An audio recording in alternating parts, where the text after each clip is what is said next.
hundreds of protesters occupy a square in the Swiss city of Bern to demand climate action. The protest comes at the start of Climate Week 2020. During the spring, we were able to acknowledge the emergency. There have been strong political measures taken to fight the pandemic. So, today, we are really facing a big and imminent risk, and measures must be taken now if we want our children to have a future. And now means now, today, not tomorrow, not in a year.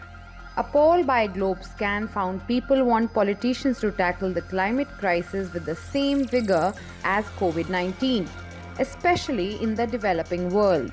Across the 27 countries polled, around 90% of people saw climate change as a very serious or somewhat serious problem. Major differences between rich and poor countries emerged when asked if their government should tackle the issue with the same urgency as they've tackled the coronavirus pandemic. 45% of respondents in the US, UK, Sweden, Japan, and Australia strongly agreeing with urgent action. Serious concerns over climate change in India have risen from 70% in 2014 to 93% of those polled. 60% of respondents in Mexico and Turkey feel personally affected by climate change. In the US, the number of people perceiving the issue as serious or very serious has increased from just over 60% 6 years ago to 81%. Another report by Oxfam and the Stockholm Environment Institute has warned that overconsumption and high carbon transport are exhausting the world's carbon budget. The wealthiest 1% of the world's population is responsible for more than twice as much carbon pollution as the poorer half of the world.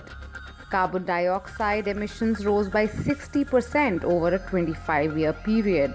In the next decade, the carbon emissions of the world's richest 10% would be enough to increase temperatures by 1.5 degrees Celsius, which can cause widespread harm to natural systems. The study points to an increasing tendency to drive high-emitting cars such as SUVs and taking more flights prior to COVID-19 as causes of rapid emissions.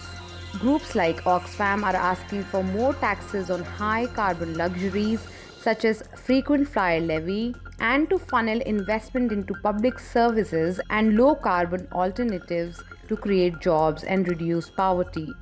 Meanwhile, some of the world's biggest companies with combined revenues of $4 trillion have signed up to a statement calling for climate action over the next decade. 560 companies including Microsoft, Citigroup, Walmart and IKEA have joined the coalition Business for Nature.